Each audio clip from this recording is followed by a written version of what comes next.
أعوذ بالله من شرور أنفسنا ومن سيئات أعمالنا.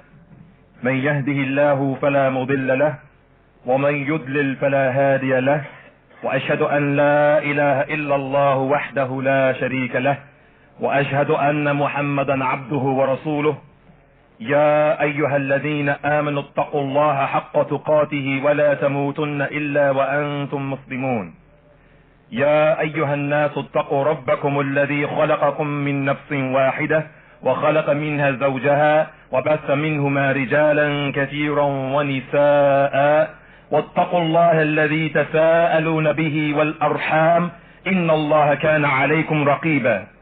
يا أيها الذين آمنوا اتقوا الله وقولوا قولا سديدا يصلح لكم أعمالكم ويغفر لكم ذنوبكم، ومن يطع الله ورسوله فقد فاز فوزا عظيما. أما بعد، فإن أصدق الحديث كتاب الله، وخير الهدي هدي محمد عليه الصلاة والسلام، وشر الأمور محدثاتها، وكل محدثة بدعة، وكل بدعة ضلالة، وكل ضلالة في النار.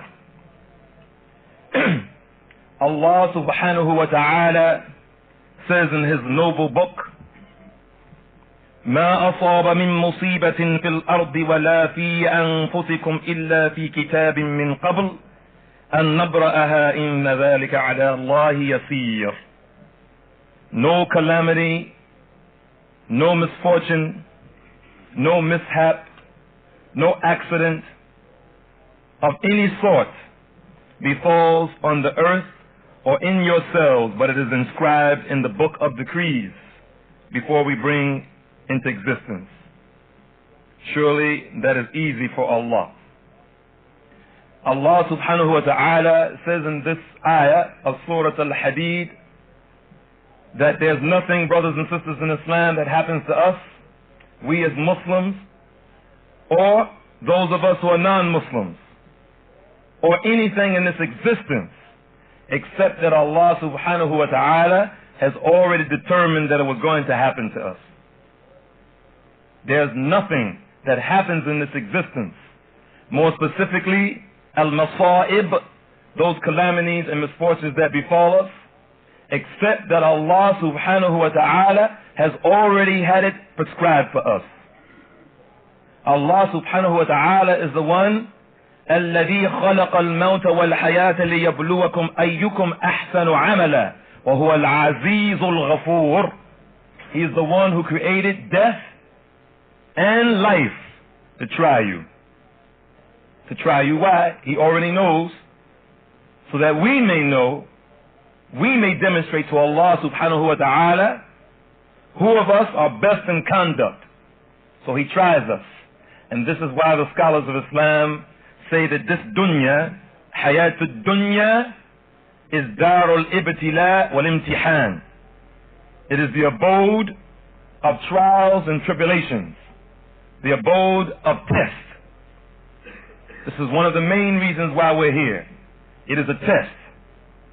And Allah subhanahu wa ta'ala, He has graced His Prophet alayhi salatu wasalam to explain to us this test.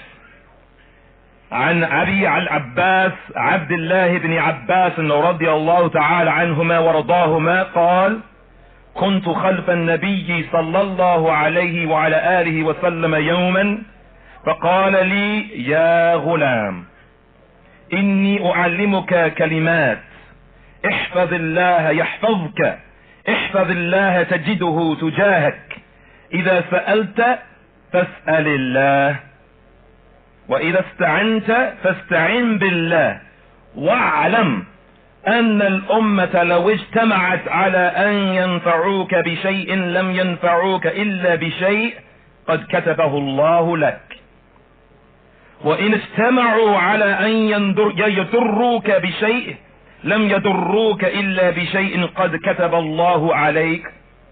رفعت الأقلام وجفت الصحف. رواه الترمذي وقال حديث حسن صحيح. وفي رواية غير الترمذي: احفظ الله تجده أمامك، تعرف إلى الله في الرخاء يعرفك في الشدة، وَاعْلَمْ أَنَّ مَا أَخْطَأَكَ لَمْ يَكُنْ لِيُصِيبَكَ وَمَا أَصَابَكَ لَمْ يَكُنْ لِيُخْطِئَكَ وَاعْلَمْ أَنَّ النَّصْرَ مَعَ الصَّبْرِ وَأَنَّ الْفَرْجَ مَعَ الْكَرْبِ وَأَنَّ مَعَ الْعُسْرِ يُسْرًا. On the authority of Abu al-Abbas, Abdullah ibn Abbas, may Allah be pleased with him and his father, who said that one day I was behind the Prophet alayhi salatu wasalam, a noble position for a human being, to be riding behind the Messenger of Allah sallallahu alayhi wa alihi wasallam on the same animal. He said, young man, I shall teach you some words of advice. Be mindful of Allah, and you will find Him in front of you. If you ask of Allah. If you seek help of Allah. Know that if the ummah, if the nation, if the entire world, human beings, jinn, angels, if everything were to gather together to benefit you with anything, it would benefit you only with something that Allah has already prescribed for you. And that if they were to gather together to harm you with anything, they would harm you with only with something Allah had already prescribed for you. The pens have been lifted and the pages have dried. And the Tirmidhi says this hadith is Hasan and Sahih. And in another narration of Tirmidhi, he said, be mindful of Allah. You will find Him before you. Get to know Allah in prosperity, and He will know you in adversity. Know that what has passed you by was not going to befall you, and that which has befallen you was not going to pass you by. And know that victory comes, and in this translation it says comes with patience, but it should say comes after patience, and relief after affliction, and ease after hardship. Not ease with hardship. Ease after the hardship. So Allah subhanahu wa ta'ala, in His glorious book and on the tongue of His Messenger alayhi salatu wasalam, they are explaining to us that this musibah that befalls us is something that is inevitable. You lose your child after waiting 20 years to have a baby. 20 years you've been waiting to get pregnant, and then Allah subhanahu wa ta'ala blesses you with Fatima. And then one day going to the mall, Fatima runs out into the street and she gets hit by a car. You're afflicted with the AIDS virus. And wallahi, brothers and sisters, I would rather be a Muslim dying of AIDS than a kafir in good health getting hit by a car, dying in kufr. This musibah of all types, these masa'ib, are a benefit for the believer. As the Prophet alayhi salatu wasalam has been related to us from Masruq, Mursalan, wa Sahhahu al-Albani, a hadith that has been raised to the degree of Sahih from our Shaykh al-Albani, Hafidhahullah, that the Prophet alayhi salatu wasalam said, al-masa'ib wal-amrad wal-ahzan jaza'. That calamities and sicknesses and sadness and grief is a reward. This is a reward, brothers and sisters, because this dunya is a prison for the believer, and it's a paradise for the disbeliever. Allah afflicts us with these things to test us. This may come from the plants, the musibah to the plants, the calamity to the plants, the calamity to the skies, the calamity to the water, and even the calamity inside your own your nafs. Inside your own souls, Allah will afflict you with something of masa'ib. But this calamity, brothers and sisters, even as the Messenger of Allah alayhi salatu wasalam said, even when you are pricked with a thorn from a rose or some flower, this is a forgiveness for you. Some sins are being taken away. So any type of musibah that you receive, it is jaza'. It is a reward for you. And this is only for those who believe. Only those individuals who believe in Allah in the last day understand that every single thing that happens to the believer is good. That when they are afflicted with something bad, of darra, they are patient. And when some good thing happens to them, they're thankful to Allah subhanahu wa ta'ala, and this is also good for them. So for the believer, everything that happens to them, losing your eyesight, losing your hearing, getting your legs amputated, all of these things are jazaa for the mu'min. They are reward.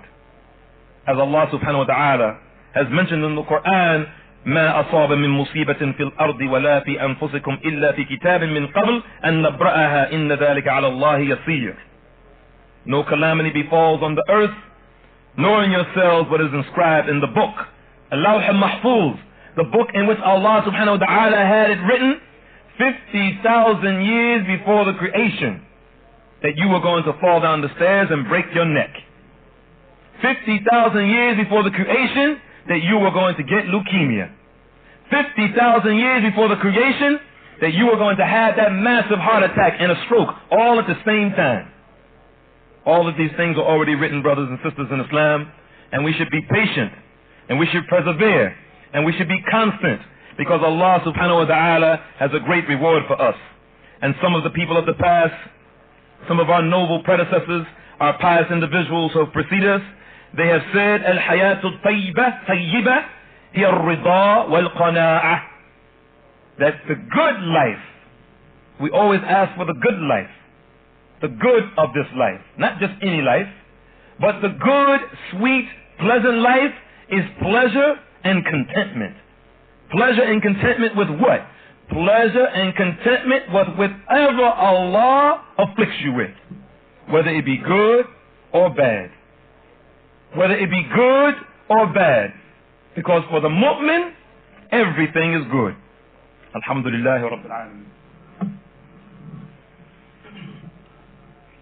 Alhamdulillah Rabbil Alameen. والصلاة والسلام على رسوله الكريم وعلى آله وأصحابه أجمعين. وبعد. According to the scholars of Islam, brothers and sisters, calamities have two types. The first is general and the second is specific. Those which are general are the ones that may afflict an individual, as we've mentioned, with some contagious, lethal disease. Something that will afflict him, that will disturb him from the natural side of himself. Those type of things that Allah subhanahu wa ta'ala afflicts us with in general, the natural disposition of the human being makes him have displeasure in this. But the specific type that Allah subhanahu wa ta'ala, according to the scholars of Islam, have mentioned, are those things that afflict the human being pertaining to himself and his family and the things of his community, the society, his tribe, etc. And those are the things, brothers and sisters in Islam, that we must be pleased with, we must take contentment with. A person gets into his car, he buys a nice brand new car, he's riding down the street, and the next thing you know, he has an accident and it's totaled. Inside of himself, he's displeased, and this is natural, but he should remember that this whole dunya and everything in it is a test. And these things are a loan to us. And we're going to be tested from the right and the left of us, from the above us and below us, in front of us and behind us and all around us is going to be a test as long as we're in the dunya. So the pleasure that he should take, the pleasure that he should have, is not the natural pleasure. He should supersede and ride over that natural pleasure and be pleased with the decree of Allah subhanahu wa ta'ala. That when he sees something that he dislikes, something that he disapproves of, or he wasn't expecting, he should say, فَقَدَّرَ اللَّهَ مَا شَاءَ فَعَلَ. Allah has determined it, whatever he has willed, and he has done it. Alhamdulillah ala kulli hal. Praise be to Allah in every situation. No matter what happens, he should always thank and praise Allah subhanahu wa ta'ala. And for this, the Prophet sallallahu alayhi wa sallam, he has told us, المؤمن القوي خير وأحب إلى الله من المؤمن الضعيف. That the strong believer is better and more beloved to Allah than the weak believer. The strong believer is more better and beloved to Allah than the weak believer. This is in terms of not just his body, but more specifically his iman. And this also shows that some people are on higher levels than others. Though the Prophet ﷺ, he said, وَفِي كُلِّ خَيْرٍ وَفِي كُلِّ خَيْرٍ. In each one of them, in all of this, the strong and the weak believer, there is something good. There's something good. So Allah subhanahu wa ta'ala, He tests us. He tests us in this dunya, brothers and sisters, and He will continue to test us, and continue to test us, and continue to test us to see which of us is best in conduct. We have to be tested, and we can't be left alone saying that we believe. We cannot be left alone saying that we believe, brothers and sisters. He's going to afflict you with something of a loss of crops, lives, hunger, property, all of these things He's going to afflict you with. And whatever befell you could not pass you by, and whatever passed you by could not have befallen you. ربنا آتنا في الدنيا حسنة وفي الآخرة حسنة وقنا عذاب النار ربنا لا تؤاخذنا إن نسينا أو أخطأنا ربنا ولا تحمل علينا إصرا كما حملته على الذين من قبلنا ربنا ولا تحملنا ما لا طاقة لنا به واعف عنا واغفر لنا وارحمنا أنت مولانا فانصرنا على القوم الكافرين.